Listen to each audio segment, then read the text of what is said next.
Great. You will.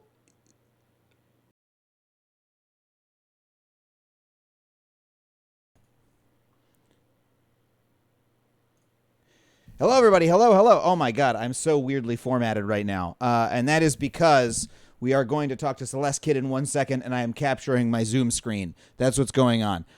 So do not be alarmed. Welcome everybody to the stream. Welcome KT Gremlin. Welcome Justin Asak. Welcome Gnurl Jackson. Welcome Be Not a Gamer. Welcome ISO Optolator. Thank you ISO Optolator for gifting a sub a moment ago. Hello Mizulimi. Hello Slifer Streaming. Hello, the Vehemently. Welcome, everybody. Welcome to our Tuesday, 5 p.m. learning stream. We call it a learning stream. We try to learn stuff together. It's always a great time. Yesterday, we learned all about George Washington. Oh, that was so much fun. We learned about him and his horrible teeth and the horrible things that he did, the horrible places where the teeth came from. It was starkly depressing, but it was also educational, and I very much enjoyed going on what someone in the chat dubbed a learny journey with you guys. That's what we do. We go on a learny journey. Not new glasses. I've had these glasses for over a year. Good guess, though, Tin Mank. Hello, Zandagoop. Hello, ISO Optolator. And hello, Dice24K. Okay, I have our guest today waiting in the Zoom chat. Shall I bring her in? Would you guys like me to bring her in? Are you ready for me to bring her in? I want to hear a little what do they call it on Twitch? They call it hype in the chat. Heck yes, people are saying. We're getting some hype in the chat. All right. Please welcome Celeste Kid, everybody. Celeste Kid, would you start your video so everyone can see your face? Whoops. Hit start video on Zoom and it should able to start it because not able to start video. Because you're the host. Because I'm the host. Maybe I need to Hold on. Co-host. Wait, I think I can do it. Ask to start video. Now it should work. Yeah. There we go. Sorry, I hadn't used that before. Welcome, everybody. This is Celeste Kid, everybody. Give her a virtual round of applause. I'll give you a round of applause. Celeste, you were previously a guest on the Factually podcast, and we've been chatting for a little bit. You have a lab. You're a psychologist. You have a research psychologist, right? Am I right about that? I am a research psychologist. Yeah, that's terrific. Right. At UC Berkeley, you've got a lab there with your name on it. I do. And would you tell the folks watching this stream here? Everyone said clap in chat. Thank you very much. And K2 Gremlin T says they can already tell you're very cool. Oh, it's my ghost. Probably my 4-year-old did that. My 4-year-old is actually the cool one. Would you tell folks what you study? Sure. So in my lab, it's not just me. It's also a lot of graduate students and postdocs and undergraduates and high school students. All of us together study human belief formation. And in particular, we're especially interested in how humans navigate the fact that there's way too much information in the world. You can't possibly learn everything, although you can try, Adam. That seems to be your MO. I hope I can. That's one of the things I've built my life around, but you know. Yeah, you learn as much as you can, but all of the things that you think that you know, it turns out you don't. So all of those are beliefs, they're inferences based on just a subset of the information that you sampled from the world. So our lab is interested in things like how do you figure out where to sample, which Wikipedia entries do you look at, where do you put your eyes, it's like who do you decide to talk to, and what information do you ignore. Every time you choose to be looking at one thing, that choice is coming with an opportunity cost. You're missing out on other things. Yeah. So we're interested in how you believe what you believe, how you know what you know, and we're especially interested in why people sometimes seem to hold on tight to beliefs that there is contradictory evidence for in the world. Why do people sometimes ignore it? It's a very political way to say not true. Yes, this is true. I want to be very clear. I was like, there is objective truth in the world. I was like, I'm not one of those people. You just never have direct access to it. So the goal is to try to get as close as possible to the truth. One of our objectives long term as a lab is to try to figure out how that human cognition, that part of human cognition works in order to do things like design technologies that give humans the best possible chance at discovering what is true in the world. And let me just start by saying, like, I'm often baffled by how popular this belief is, including in academia, that humans are rational. You know, that, Yeah. like, for instance, in behavioral, or sorry, not behavioral economics, in traditional economics, that's like one of the baseline assumptions, that people know what's best for them and they act accordingly, right? That everyone's a Right. rational actor.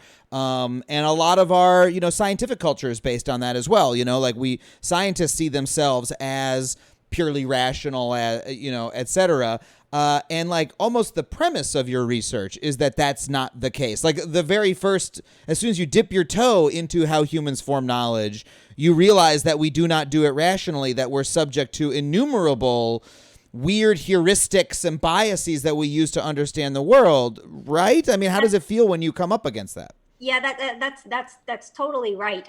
There's this framework that you can use, which is a little bit circular, but which you can kind of still take a rational approach. You can say that what people are doing moment to moment is they're trying to the technical term, if you're a behavioral economist, is maximize utility.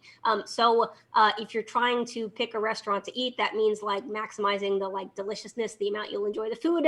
If you're picking jobs, maybe that means trading off between like how much will I enjoy this work plus how much will I get paid. But utility can also be formalized in terms of information value. So you still can apply a rational framework to trying to understand people's behavior. You can make the assumption that what people are trying to do moment to moment is maximize some utility.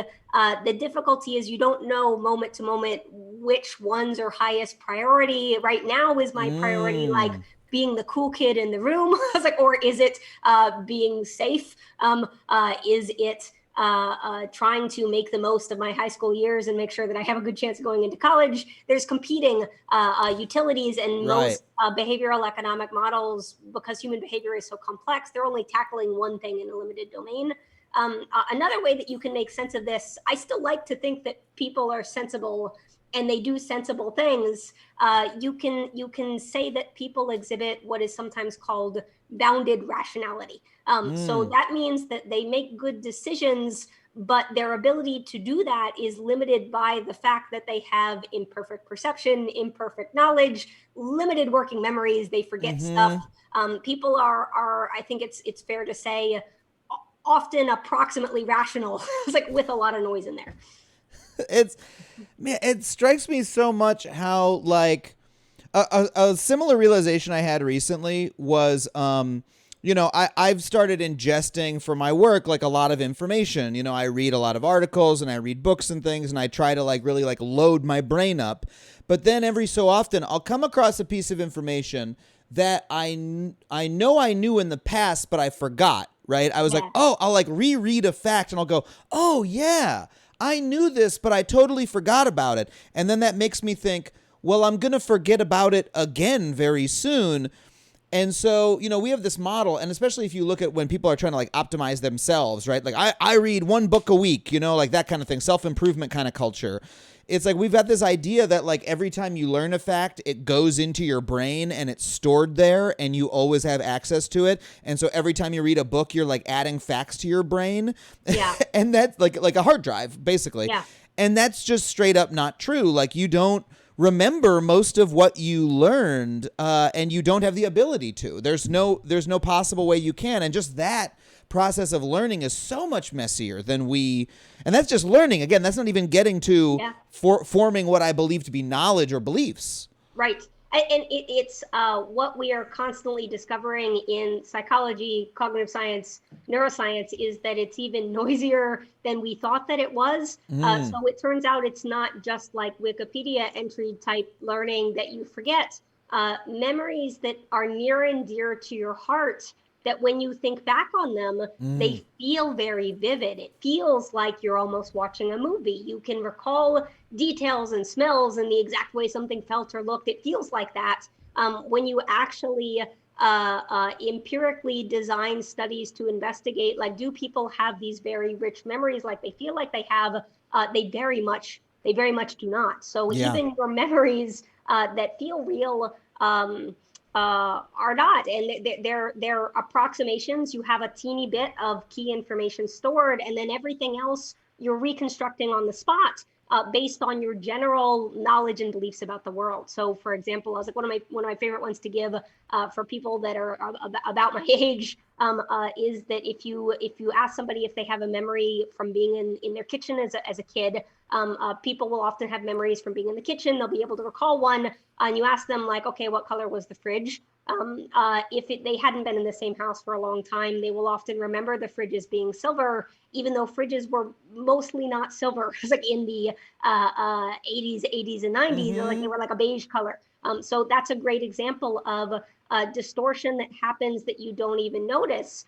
It feels like you remember a silver fridge because you've updated. I was like, over time, the trends in refrigerator design have changed. Fridges Yeah. are no longer usually beige; they're usually silver now. And so your memory, because it's a reconstruction, that gets altered also. Yeah, I mean, I would have guessed white, but yeah, I have no reason to think White that or my beige? could Yeah. be white, but I actually don't remember the kitchen Yeah, particularly. yeah, it's a reasonable guess, and sometimes when you point that out, people can kind of reconstruct and go, yeah, like, oh yeah, I remember fridges being mostly white or beige. But the point is that you're not recording that like a movie as like these theories that I thought were so cool. I really wanted them to be true about everything you've seen is stored somewhere in your brain. You just can't access it. More and more, it looks like that's not quite right. Yeah. It's so funny. Like, I even know this is a little bit of a digression, but like the idea of photographic memory is also a myth. Like, it doesn't even exist. Does not. So disappointing for me. I was kind of obsessed with that as a kid. I really wanted to develop it. Yeah. Some adult told me, some kooky adult told me that if I practiced hard enough, I could like acquire that. And I was like, that sounds amazing. And I tried very hard and could not. And I was like, now I know more about it. What I know now that makes those ideas implausible is you're limited in terms of it's like a bandwidth. That's like how much information you can take in moment to moment. Even your eyes. So you only have one set of eyes. They can only point in one direction and fixate one thing at a time. The peripheral stuff that you have, you knowing what different things are, this is all really noisy. They're really like blobs. You feel like you have a rich experience because of your top down knowledge about the things that exist in the world. Without that, you wouldn't be able to make sense of that. And the reason that we know that is because when you put people in an artificial environment where you replace like walls and desks and chairs and the things that I'm familiar with in my room with just random things, people can't come up with what they are. They're very limited in terms of how many they can spot in their periphery. Hmm. You can't. It's not in your brain because you never processed it to begin with. I gotta ask. I got a really good question from the chat. KT Gremlin Teeth asked. I'm sorry. They all have funny names here on Twitch. I know you're I new to the I love. format. I'm not so new to Twitch. I'm like I use Twitch less, but I know how it goes, and I'm not familiar. I'm not unfamiliar with online pseudonyms. Okay. Okay. I'm sorry. I'm sorry. I don't want to. I don't want to. I'm sorry to label you as a normie. You're actually chill with it. K2 Gremlin Teeth asked what your experience has been like working in the field of knowledge formation and watching your 4-year-old grow up. Is that interesting? It is interesting. It's very interesting. I think I've been more chill than other parents in part because I know how much we don't know. I seem to be a lot less concerned about messing him up than some of my Mm, not scientist friends or my scientists in other fields. I was like that are trying to, speaking of rationality, maximize utility. I was like, make sure that their kid has the yeah. best shot at life possible. I know that we don't really know a lot of stuff, and so I constantly sort of construct, um, yeah, unofficial, casual experiments, and then see what happens. I was Um, waiting for you to say it. yeah, yeah, and yeah, the psychologists usually experiment on their kid in some. But I think you can't study human cognition, especially like belief formation, and then you have like a little not blank slate, but blanker than I am, who doesn't know anything about the world. You can't pass up that opportunity. That's amazing. Have you noted? Do you have any experiment examples? You don't have to give one if it's too personal. Um, let let me think of one recently. I also like sometimes accidentally notice stuff. I early on in the pandemic, he was interrupting a lot of meetings, and so I was just keeping jelly beans on my desk and then like giving them to him if he got noisy so that he would eat them. And I studied classical conditioning. I literally, without thinking about it, conditioned him to like make noise whenever I have a Zoom call, and then realized that one day, and I'm like, "What have I been doing?" I should have known that was going to happen. But that because I'm a psychologist, I was like, I know that the system is flexible. I haven't forever spoiled him. I just need to like change the reward structure of the environment, which is Yeah. me, and make an effort to notice when he is, doing the right thing and behaving right, and give him jelly beans then, and do not give him jelly beans when he is acting up. Yeah, so I was like, that's not so exciting of an I example, I but do love that you say though that you're less stressed out than your other friends because I think it goes part and parcel to say, well, everything I learn stays in my brain. I'm perfectly rational. That would sort of lead you to the belief that like, raising your kid, if you do it perfectly right, the kid is going to come out the other end in some upgraded fashion. But through your work, oh, it's a lot noisier than that. It's a lot messier than that. You have less control than that. A lot more is we don't even know how this thing works very well. So you right. don't have very good control over what's going to happen with it. And so you're a little bit, you don't have that illusion of control that drives so many people nuts. That is correct. And I think also maybe the one thing that like is has directly influenced my parenting. We know that what you currently believe, what you currently have knowledge about, that makes it easier to scaffold and learn more things on that topic. Mm. So it is likely the case that early experiences have long lasting impacts downstream. It is possible that a kid who's exposed to a lot of stuff will maintain more broad interest than a kid who has a lot of experience with just one thing. That is hugely speculative, but just in case, I was like, I find myself in the habit of like, I didn't expose him to any kids' music because I don't Mm. want him to want more of that because I don't want to listen to that. It's very annoying. Yeah. He listens to a lot of different kinds of music. Like we make an effort to like see a lot of stuff.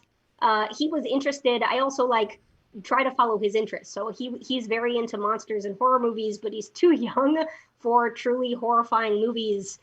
So I took one and I edited out all the murder. I took Mama and I edited out all the murder. That was a good example of like a casual experiment. And showed it to him because I was kind of curious what his explanation would be for why there's somebody there and then they just disappear. But they just disappear. This is just a ghost world where people sometimes suddenly disappear, and that was terrifying. So, yep. Wow. Okay, wait. So tell me about what you and I have corresponded a little bit about your recent work. Tell me about that work. Yeah. So, what we have been working on lately in the lab, inspired by the current situations in the world, is whether or not some people are more gullible than other people. This is coming from a place of wanting to understand something that you think about a whole lot, which um, is it possible to make people more skeptical across the board? Is it possible to arm people with some magical Mm-hmm. armor that will make them better able to differentiate real news from fake news? Is it possible to do that? But then, as a starting point, is that necessary? I was like, there are a lot of claims out there about certain non-evidence based beliefs being kind of gateway drugs to believing all kinds of baloney, but there's not empirical evidence to our knowledge that says that that's actually true. So we've been studying across the board, giving people surveys about their beliefs across a large swath of pseudoscientific beliefs. This is work that's led by Louis Marti, and seeing how they cluster together, if they cluster together, if certain beliefs tend to be predictive of being gullible in general. It's like if you believe the Earth is flat, do you tend to believe a lot of other things that are not science backed? And it's preliminary, but what we're finding so far is it doesn't appear to be the case mostly that if you believe one of these things, you're like more likely to believe a bunch of others. Instead, most people believe something that is not well evidenced in the world, and it appears to occur largely at random, just because you can't be an expert in everything. Wow. Okay, man, there's a lot to unpack there. I mean, first of all, this is a topic very close to my heart, and this is why you initially reached out to me. We corresponded because, my whole career is about trying to improve people's critical thinking using comedy and improve their skeptical faculties, but not improve them to such an extent that they become skeptical of all information, because that's a thing that can happen when people can use skepticism and critical thinking to deny the existence of things that are real. And also, I think you saw my live show, and I made the argument that once you are aware of your brain's own biases, this is what it was. This is my live show, Mind Parasites, which I still need to record, and I'm hoping to do sometime in the next year, and put it in a place people can see it. Made the argument that if you're aware of how your mind can be hijacked, that maybe increases your defenses. And that's just me saying that for comedy purposes. And you were like, "Oh, that's an interesting thesis. We should test it." Totally, it's a fascinating thesis, and we as you know, as we've been working to test it. Yes. Evan or TCO, as like just finished round one of our attempt to see if you can arm people so that they are more skeptical, and less likely to fall into the trap of relying on their feeling of certainty rather than the evidence that's in front of them. So far, I was like, our first attempt didn't work, but we also didn't expect that the first attempt would work. Your Mind Parasite show, that ending was very nice because it had two different components. You mentioned, you alluded to two possible ways you could arm people. One of them is like teaching them something about their own psychology, their own tendencies. There's precedent for that being effective in helping people moderate their beliefs in the domain of implicit biases. Implicit bias training is somewhat effective.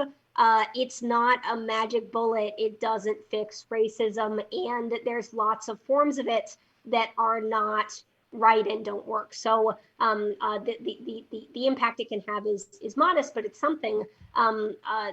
The other component that you suggested, which I think is still on the table, is arming people with information about how information is presented on the internet specifically. We've talked about this, but we think that there are likely ways in which social media and other platforms organize information that may interact really poorly like with human cognitive biases and lead them to premature certainty before they've had the opportunity of encountering evidence that would have changed their mind in an offline, less algorithmically curated world. Like what? Like what are the ways that you suspect that presentation might? Yeah. What are the things that the websites are doing, the apps are doing that are making this happen to us? Right. So that is a great question. I'm referencing more of Lewis's work here. We know that when you're in the early stages of making up your mind, the feedback really matters. So the first few pieces of evidence you see, you're not sure, you think maybe you have an idea, and then at some point you hit very quickly this threshold level of like, okay, I'm certain. And once you hit that point, it's really hard to get people to go back. Now imagine that you are genuinely curious. You're a person who wants to know, is it possible? I've heard maybe some people think the earth is flat. Why would people believe that? I am kind of interested. Is it possible? I don't know much about this. Maybe I have not had appropriate science education because I was like, I'm just talking about my own life because I'm from Louisiana and people have actually suggested this to me. Let me go online. Let me do my own research, as they say, and figure this out.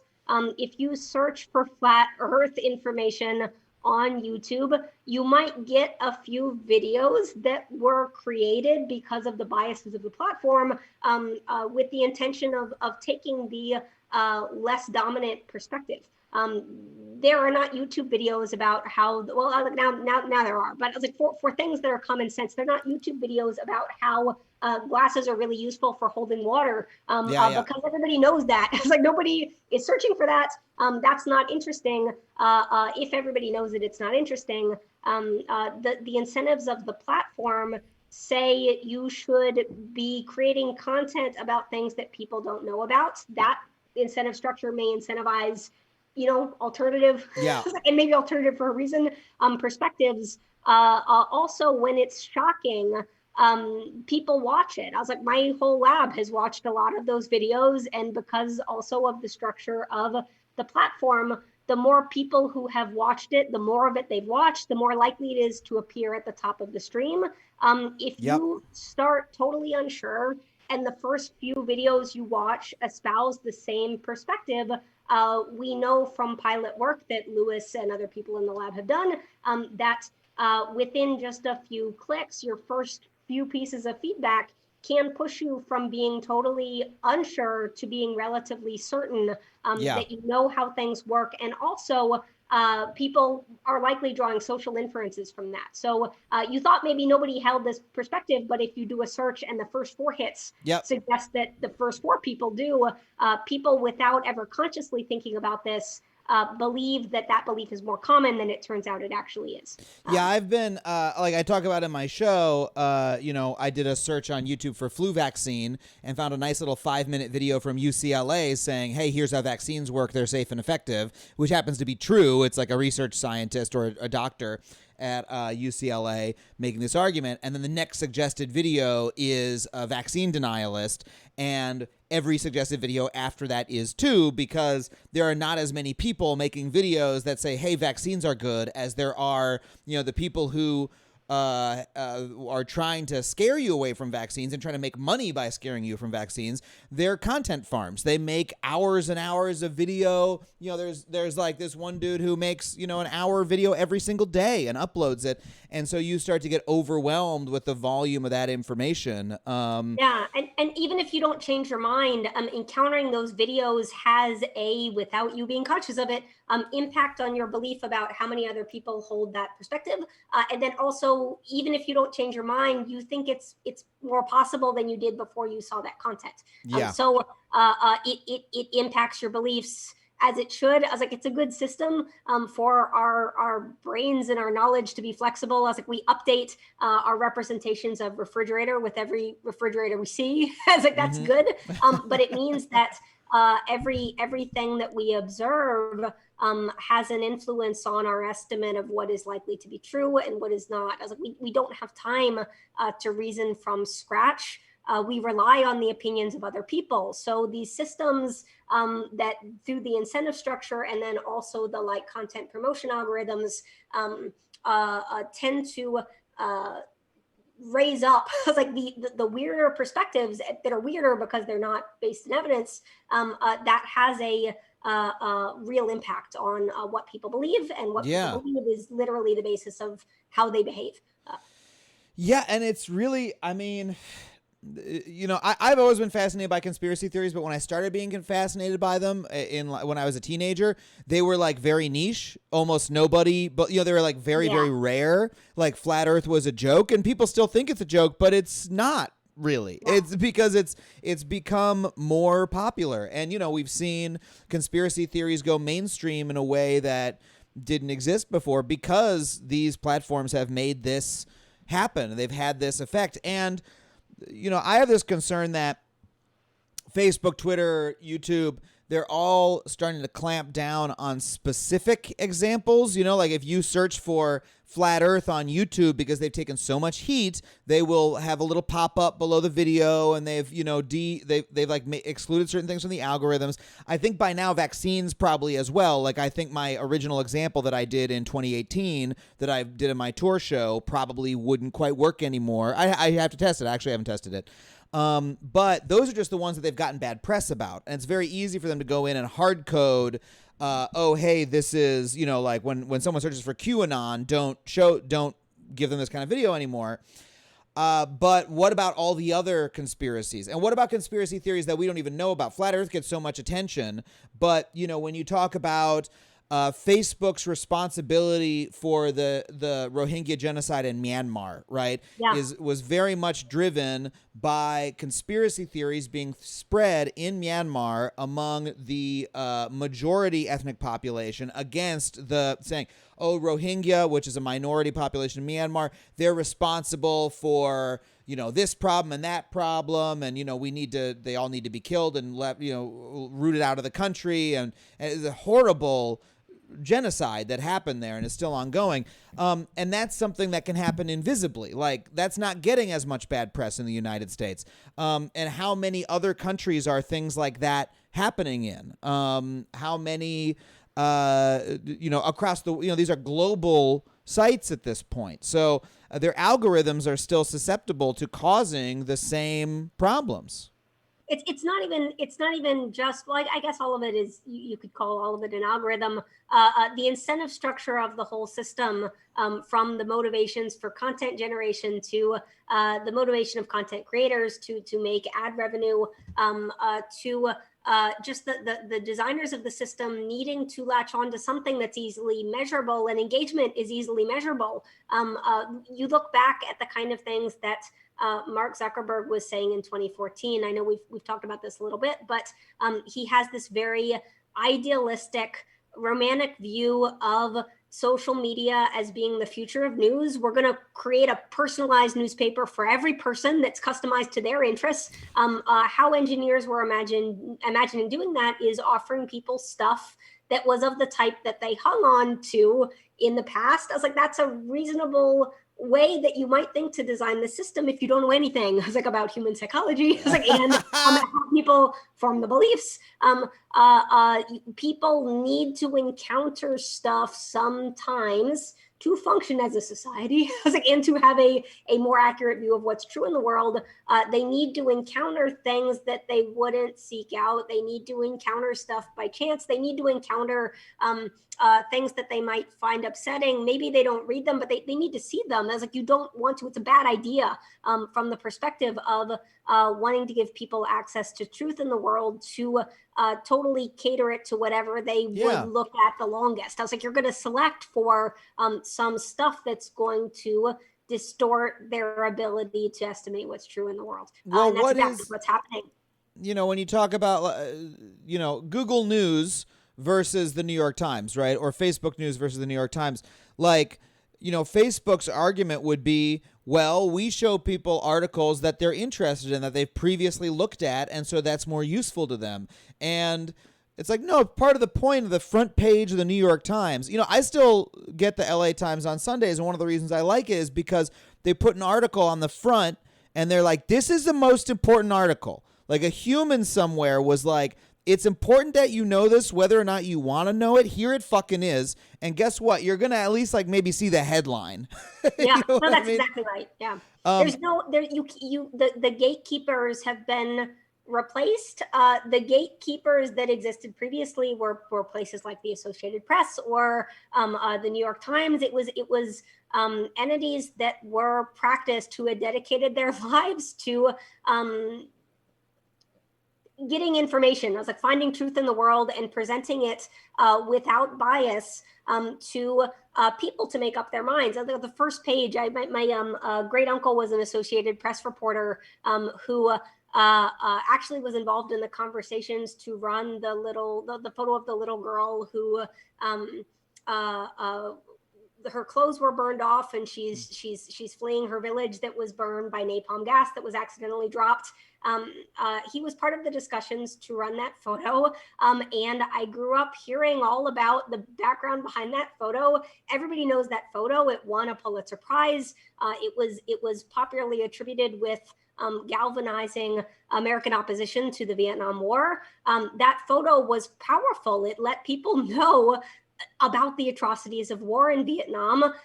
But the photographer who took that photo, the photo editors that transmitted that photo internationally, the photo editors that decided to distribute that photo during Nixon's administration, where he had made direct threats, he had discussed openly, what can we do to reporters to discourage them from reporting unfavorably. It's like on the Vietnam War. It's not easy. It's not hard to see how people could cast the publication and distribution of that photo as obscene or child exploitation. It took a board of people who had to weigh all of these difficult ethical issues and make a decision to do something that actually was even in opposition to their normal policies, because it was in the best interest of humanity. I was like, they personally took on risk, a serious risk, to distribute that photo in the interest of getting the information to people. Funny story, that same photo, I don't know if you remember a few years ago, but a foreign newspaper ran it, and it was a story about the history of that photo. Facebook took it down and banned the editor from the platform. Wow. Like, for having run the photo. I grew up hearing that story, and I didn't know the Facebook connection until just last week. I was searching for information about the history of that photo, and found out that Facebook had banned it. The algorithm, I'm sure, like, noticed that it was nudity and banned it on that basis. But then a human moderator came in and they defended the position. They said, like, we need consistency in our policies. It has nudity, so we won't show it. That's a great example of why we need ethical principles guiding these platforms if they're going to be taking over for the previous gatekeepers of information. And the platforms have refused to have ethical principles of any kind. Because they're neutral. Well, they neutral. I'm sorry, they're neutral. Yeah. The neutrality means nothing. I mean, what they refuse to do is they refuse to take any moral stance at all, or any ethical stance. And when they do, it's in the most, like, superficial, pointless ways. You know, the example is, like, Twitter's rules against inciting violence, right? Of, like, that sort of rule ends up being, it's the biggest joke, because all that they will ban you for is if you say, I will kill this person, or you say, I hope this person dies. And it becomes like a weird game that everyone's playing, where, like, don't say the magic words, you know? And the reason for that is that's the only thing that their algorithms and army of poorly paid people across the world are able to moderate. They're not actually able to look at anything more carefully than that, because they haven't invested in the technology and the manpower. They don't want to pay to actually have the moderation, and they don't want to restrict the flow of just letters and numbers and characters that are coming through their system, because part of it seems to me to be like, what is social media? Social media are companies that say, we're competing with television, we're competing with the newspaper, we're competing with other media, but we get it all for free, right? Yeah. And so we want as much as possible. Open the floodgates. Yeah. And so if it's wrong, it's on you. It's on you guys. Speech. I was like, we have no responsibility. And that means that any policy that would require them to police it or restrict it in any way is sort of antithetical to their business. It's the opposite of their business model, and that's resulted in the problems that they have. They make less money when they do that, if they have to start paying attention to these things, and they don't want to. So we had an excellent question from Greg Dion in the chat a little while ago. How do we give platforms incentives to stop these kinds of recommendations when it's in their best interest to show people as much, to platform as much as possible, and to show people as much surprising, captivating content, right? Like they have these algorithms that are trying to maximize the amount of time that we spend, and those, the algorithms that we think have bad results are exactly what are making them money. So how do we, in your view, cause change to happen on these platforms? There's good news, which is that these companies, they are run by people, and people should care about other people. You have to go to extreme lengths to prevent people from caring about other people. We need strong ethical leaders that understand what the responsibility of tech should be in shaping humans' beliefs, shaping humans' behavior. that there needs to be a lot of conversation. We need something like a Hippocratic Oath, I think, or an Associated Press kind of ethical manual for like what is the responsibility of the platforms. As you suggested, I don't think they're going to do that on their own. So discussing when it goes wrong, I totally agree with you, is to it's retroactive. It's not helpful. You're going to talk about the role you played in a genocide after the genocide. We can't keep doing that. We have to be proactive with these discussions and figuring out what the solution is. I have some ideas for like good places to start, but ultimately we're going to have to take a human-centric approach. There needs to be more people involved in the discussion. There needs to be more people that have some power and authority, much like the FTC has over other media outlets. Is that we need to involve people from the places that are impacted. Right now, far too many of these decisions are being made by people who look a particular way in Palo Alto, and they're not sharing the power that they have. They're not engaging in discussion with people from the places where they are growing up, having to deal with the repercussions of misinformation as it spreads. So the Associated Press always involved people on the ground that were from the places that they were covering. The person who took that photo that I referenced was somebody whose brother was killed because of the violence in Vietnam, and he was a photographer. He became a photographer at 16. He was involved in the discussions about whether or not that photo should run. He knew the girl, brought her to the hospital, and felt a responsibility also for what he owed her.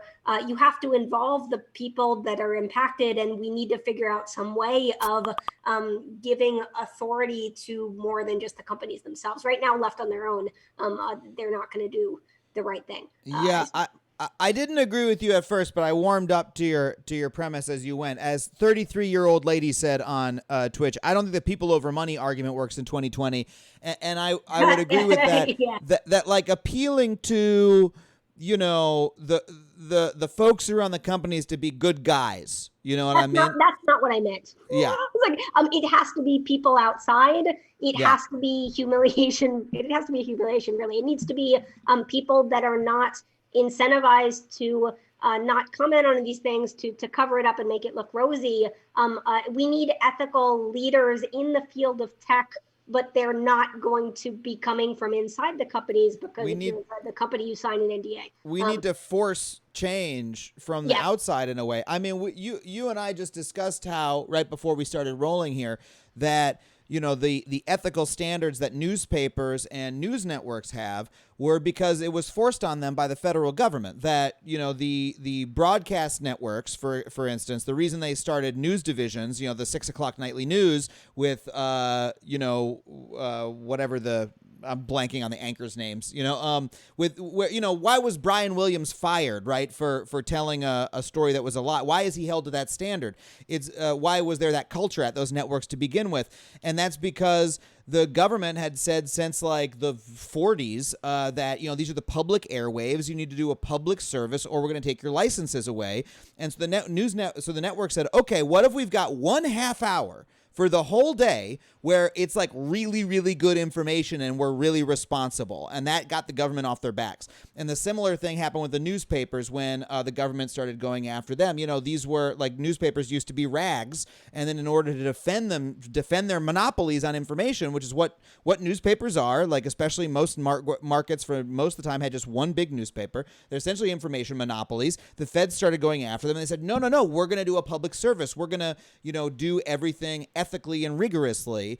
And we need to do that to these companies as well, because these companies, Google, YouTube, same company, but Facebook, they have monopolies over those are the modern day media monopolies. That's what they fucking are. And we need to force them to change, because I know from experience that when it's the old line about, whatever it is, the best way to make someone not understand something is to pay when it's their paycheck to, when he's paid not to understand it. You know what I'm talking. This is an aphorism. I'm not going to be able to create it either, but I know which one you're talking. I know what you're talking about. Yeah. Yeah. We could make this sentence work if we put enough time into it. But yeah, like people believe what they're paid to believe. I think a very interesting study on knowledge formation would be how much your paycheck determines what you think you know. Huh. Interesting. Huh, that's interesting. Yeah, I have no idea how that would turn out. I totally agree with you that it's not going to come as like even if it's not, even if your paycheck isn't determining what you believe, it's at minimum determining what you're able to say. I think there needs to be public pressure from people to say like, look, your platform isn't neutral. There needs to be a popular awareness of why it's not neutral, what content curation means. The idea that it's not their problem because somebody else produced it is not right. Because on these platforms, you're always making back end decisions about what to present and what to delete. And those decisions have really serious implications. So there needs to be an uprising. There needs to be people saying this is not okay. We need regulation on this. And before that can happen, I think there need to be leaders speaking out, like Timnit Gebru is one of my favorite ones, about the ethical quandaries. It's like the ethically difficult position that these new technologies are putting us in, that we're really not prepared to really start the conversation about what those policies should look like. Okay, I want to ask you another question from chat. Is that okay? Yes. Someone says, this person seems to really know what their question is, so I want to respect this. The vehemently says, I hate this term, but I have to ask about it. Where do you stand on doxastic voluntarism, the idea that we can choose what we believe?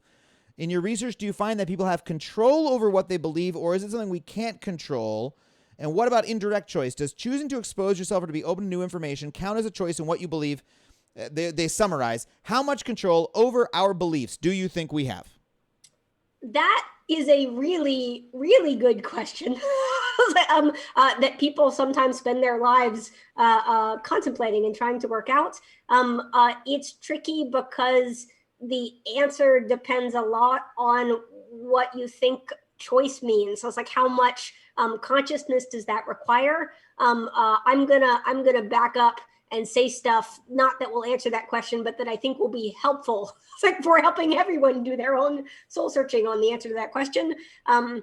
Most of the behaviors you exhibit in a day, you could think of those as decisions, but they're happening very, very quickly. So if you add up things like, where do I put my eyes? What words come out of my mouth right now? Where do I click? What do I read? How do I move my feet? All of these things, most of our behaviors are automatic. We don't have conscious awareness of them, but all of those behaviors are being driven by our beliefs about what's true in the world. Things you don't think of, like you're moving in the dark to come back from the bathroom and go to your bed. You have a belief about how clean or dirty the floor is, and you move your feet accordingly without thinking about it. So right. What I'd say is that most of your beliefs you're not consciously aware of. I do think that you can make intentional decisions to moderate your behavior. You may not always be successful, but I do think it makes some kind of difference. Since Louis Marty did his work showing how bad of a signal of how certain you should be, your subjective sense of certainty is. Since he first got those results, I know that I have felt a lot less willing to trust my subjective sense of certainty than I did before those set of results. I notice moments where I start to say like, "No, I'm sure." I start to say it out loud, and then I back off because I know not to trust it. So that's anecdotal, but it is an example of at least one instance in which knowing something about your own psychology can be leveraged in order to help you moderate your behavior, which is directly feeding into how you behave, what you explore, and then subsequently what information you get next. You can build habits of mind that hopefully lead you more towards truer beliefs rather than false ones. Like, right.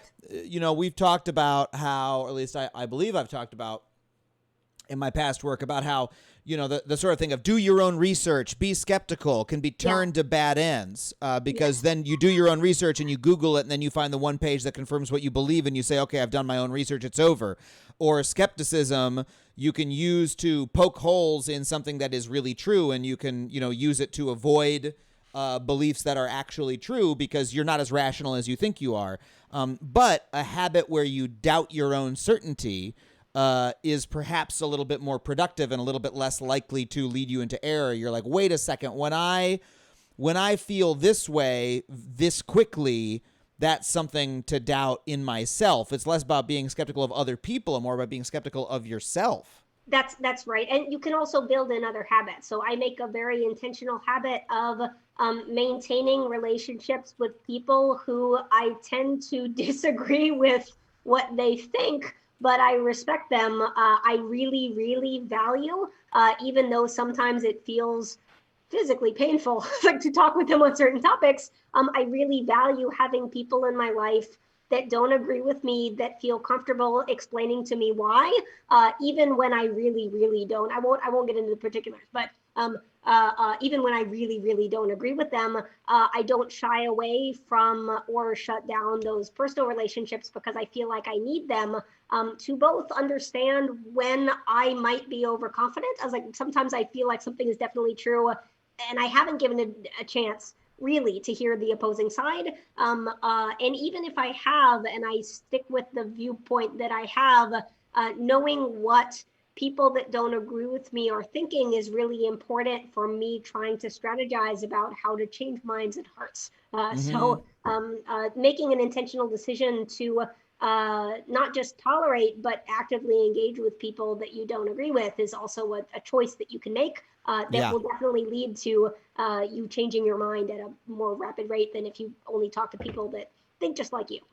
You can also maintain just a certain amount of flexibility in your thoughts. Like I often think about my beliefs. I'm kind of like, what's the word? I'm kind of like in a stance with them where I'm not firm. I'm like, all right, I'm like ready to flex a little bit if I need to. You know what I mean? Like, hey, here's what I think right now. I'm not totally sure. I think I could make this argument, but I don't have a firm position on that. Intellectual humility, that is sometimes called. Yes. or you could just describe it by doing whatever this is, which is how I try to. That gesture is a good one.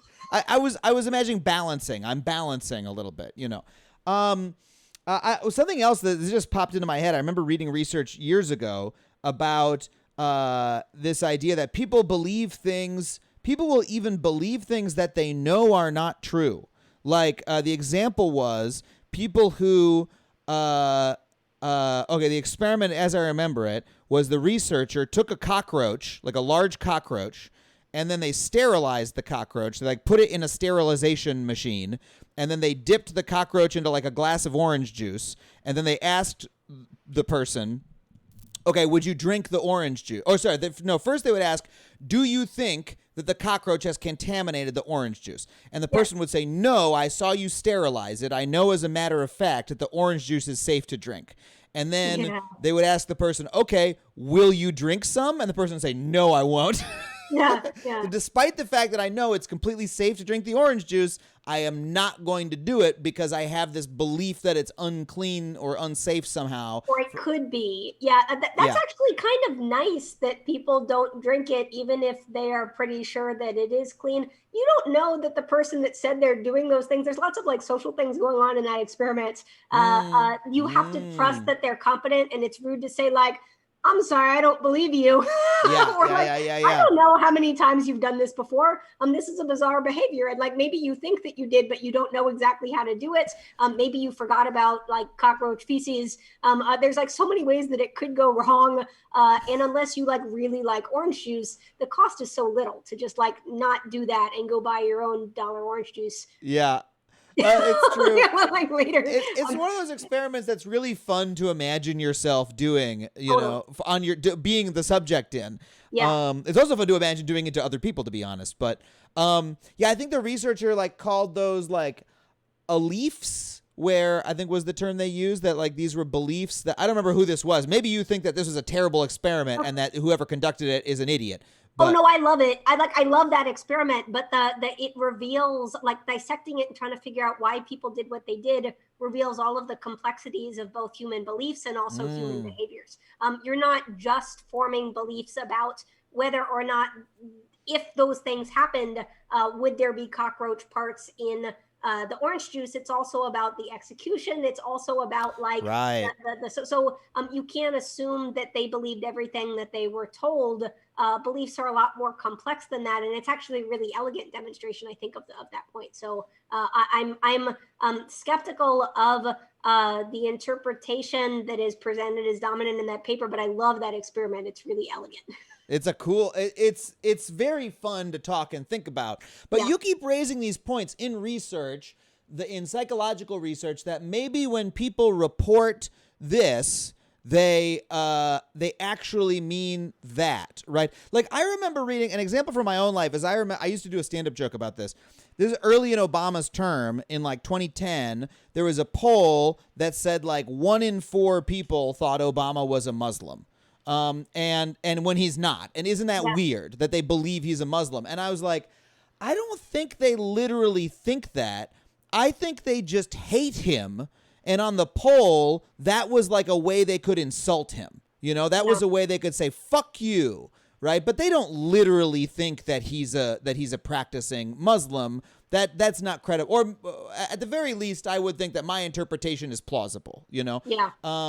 And so there's and you raised that earlier. We were talking about an earlier study where maybe when people said this, they actually mean that, or this was going on for them.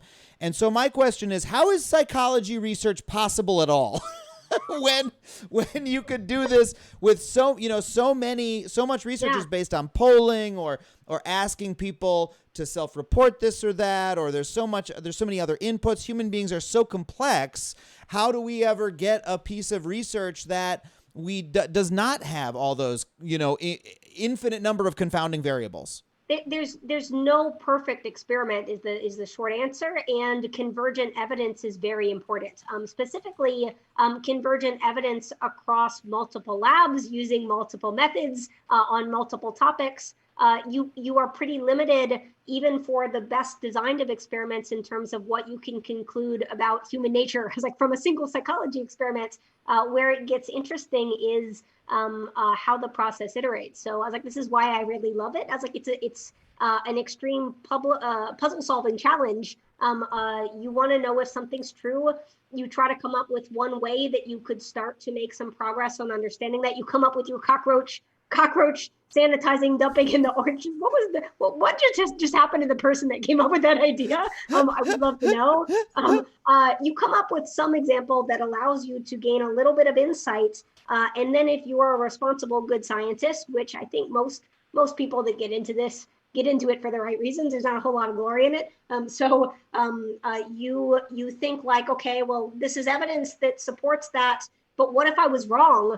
Can I think of another experiment that would allow me to test out that possibility? And you just keep going. And every experiment that you do either pushes you to a stronger belief that the thing you thought was right, or what's more interesting is you get a result that you weren't expecting, and you have to sort that out and figure out how to integrate that into the big puzzle of, like, what is your model about how human cognition works?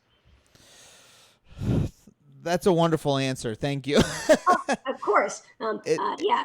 It's like, it's a long process is the answer.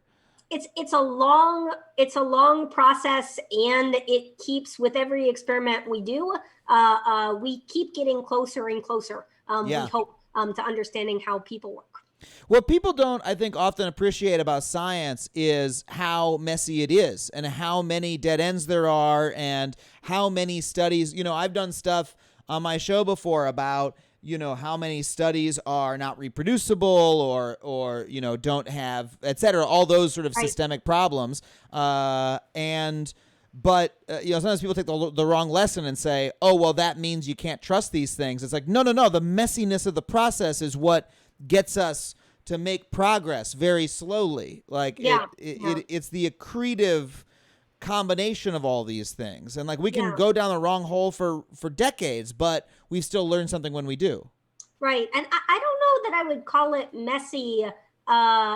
You approach a problem from many different angles, and you don't always get every result that you get is not equally informative.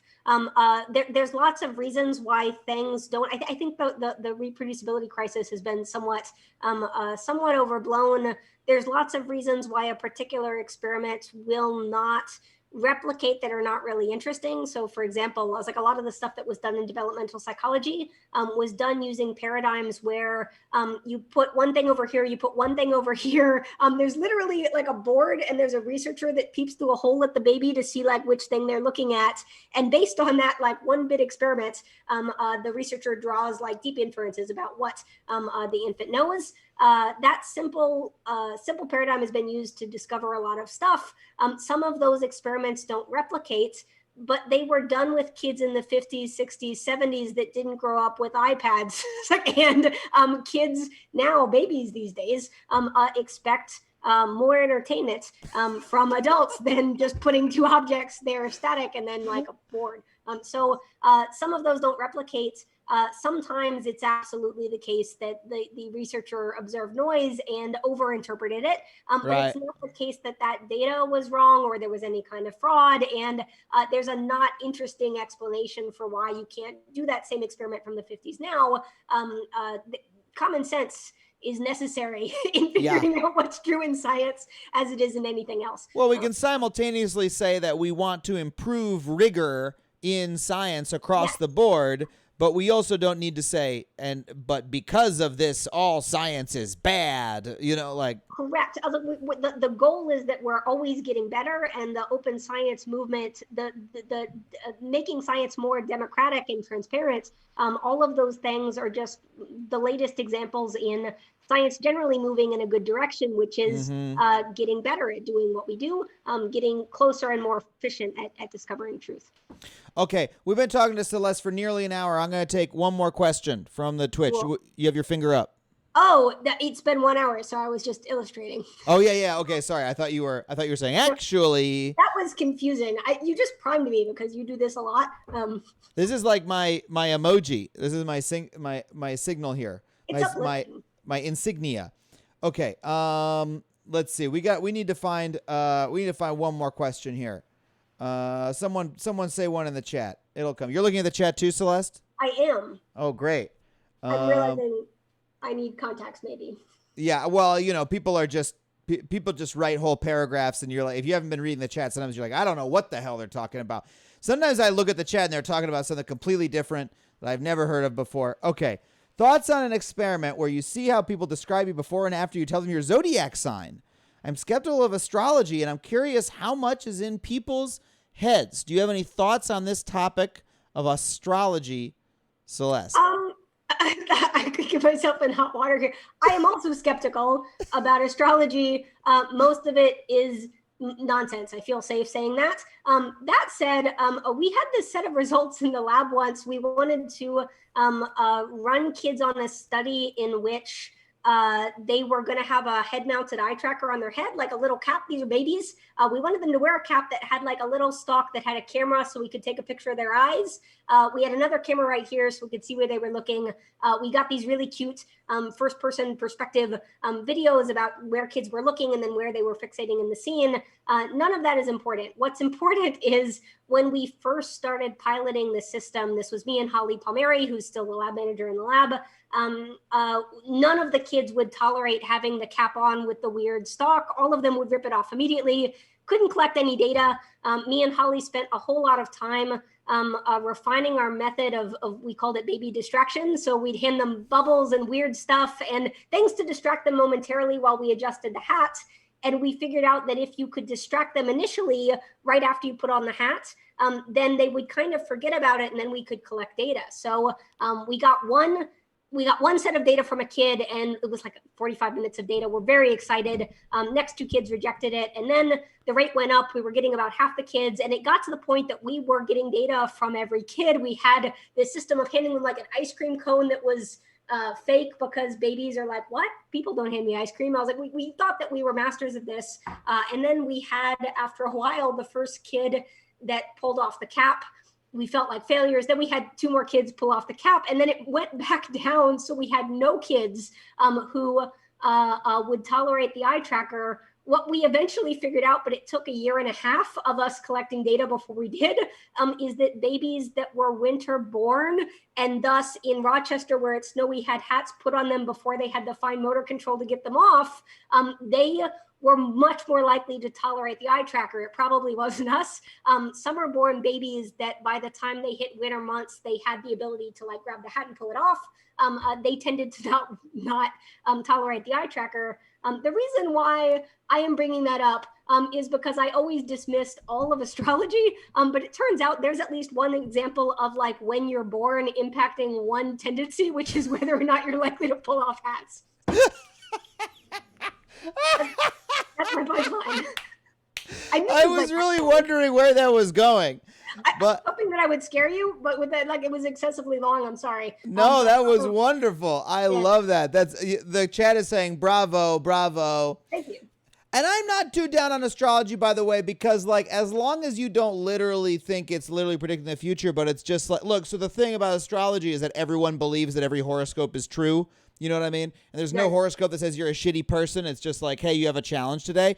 And then like, okay, once you know that, okay, what's the problem with that? I have a friend who does astrology and she's like, it's just a story that someone has come up with and they're telling you it's a story about you and maybe it'll help. And what's the problem with it? I'm like, yeah, you know what? That's a very nice thing. Like, what's the fucking, you know, like I started to feel like this is not something that needs debunking anymore. James Randi was definitely a slippery sloper. So he's somebody who thought that if you let people believe one thing that might not be true, it like led to other things. I'm not sure. I think the degree to which I'm flexible and undecided on how much. It's like how big of a problem I have with astrology. I don't have a problem with it, like you said, because I think it's mostly not harmful. If it's the case that some beliefs that are less based in evidence in the world can exist and have no impact on everything else, if it doesn't make you more likely to opt out of vaccinating your kid to read a horoscope, I have no problem with it also. I would completely agree with that. Okay, we're going to call it there. Great. Celeste, thank you so much for being here, and we'll have to catch up. Having me. These questions I've been watching also, and for people that didn't have questions answered, I'm on the internet. You can ask me. And also, we do science. If you're thinking about doing science eventually, my lab is at Berkeley. We take students. So cool. Yeah, go to join Celeste's lab and follow her at Celeste Kid on Twitter. And thank you so much for being here, Celeste. And we'll have to catch up too, because I know we have more we want to talk about, but non-publicly, because we're trying to do. Right. I'm helping Celeste out with her research, and I want to keep doing it. It's very helpful. Okay, we'll you talk. You know how to change hearts and minds. Okay. Send me an email. We'll talk later this week. Will do. Bye. Bye. Bye. Bye. Bye. You have to leave because I'm gonna keep talking to these people. Got it. It's a 2-clicker. It's a 2-clicker. Give it up for Celeste Kid, everybody. How wonderful was she? Give it up for her.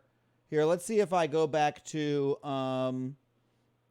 I think I might actually just need to stay on this window for now for complicated technical reasons. But that was our interview with Celeste Kid. Hope you guys had as much fun there as I did. That was a really awesome time.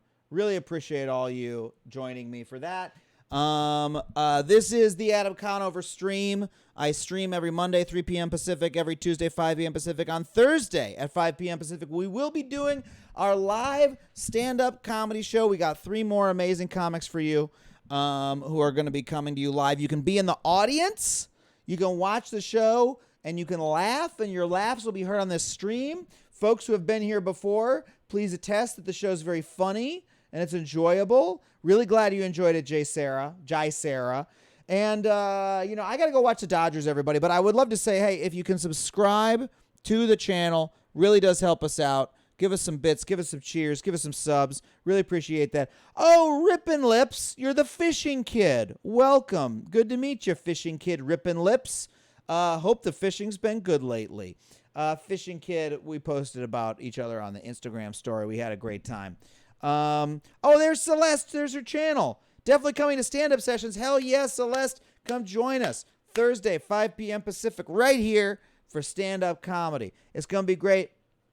Kate D. Gremlin T thought you were the coolest person they'd ever goddamn met. So, so you guys made a love connection here today, and it's really appreciated. Made you want to go to Berkeley. Yeah, go to Berkeley. It's a great school.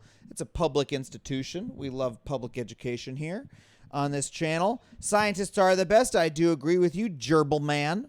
Gerbil Man. Thank you, Goldbug, for your kind words about the interview with Celeste. I think we had a great time. Yeah, anyone have any final thoughts? I want to see what's going on here in the goddamn Dodger game. Uh-oh, crap. Oh no. I fucked everything up. Crap. Ah, shit. Ah, fuck. There we go. And by the way, if you like